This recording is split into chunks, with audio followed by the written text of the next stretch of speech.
Vendredi 17 février 2023, on est au lendemain de la première journée des playoffs de l'Europa League conférence à laquelle ont participé bon nombre de nos aigles, en l'occurrence Sékou Koïta, Moussa Kiabou ou encore Mohamed Kamara, le moteur du milieu de l'AS Monaco. On en parle tout de suite.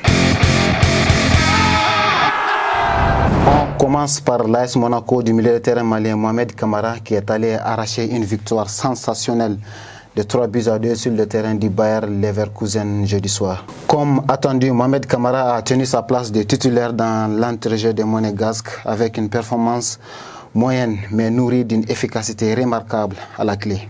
À l'instar de ses coéquipiers, Tchamanche a proposé une implication impressionnante en première période. Le Malien a organisé avec assurance le jeu monégasque, mais il s'est aussi retrouvé à plusieurs reprises dans une position de marquage ou de box-to-box pour contrer les attaques adverses. L'Aigle de 23 ans a aussi donné de la voix à ses partenaires qui réussissent au finish un joli coup avec cette victoire improbable. Averti pour une faute d'anti-jeu à la 73e minute, Mohamed Kamara a cédé sa place quelques minutes plus tard pour éviter une autre suspension qui le priverait du match retour prévu pour le jeudi 23 février prochain. L'AS Monaco tentera à cette occasion d'obtenir sa qualification devant son public.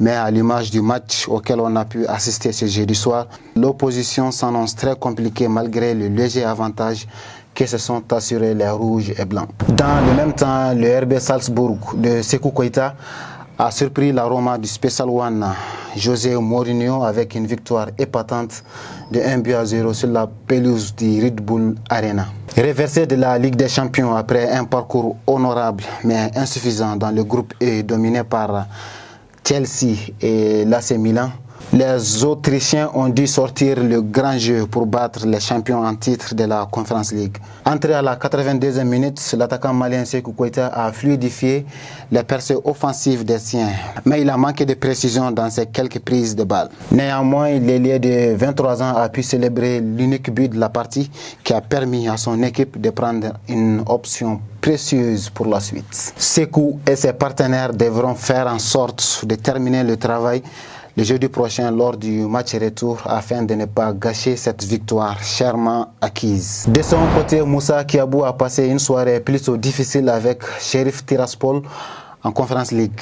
Devenu indispensable avec le club moldave cette saison, le milieu de terrain malien a assisté à une défaite 1-0 allant à l'encontre du cours du jeu face au club serbe du Partizan Belgrade ce jeudi.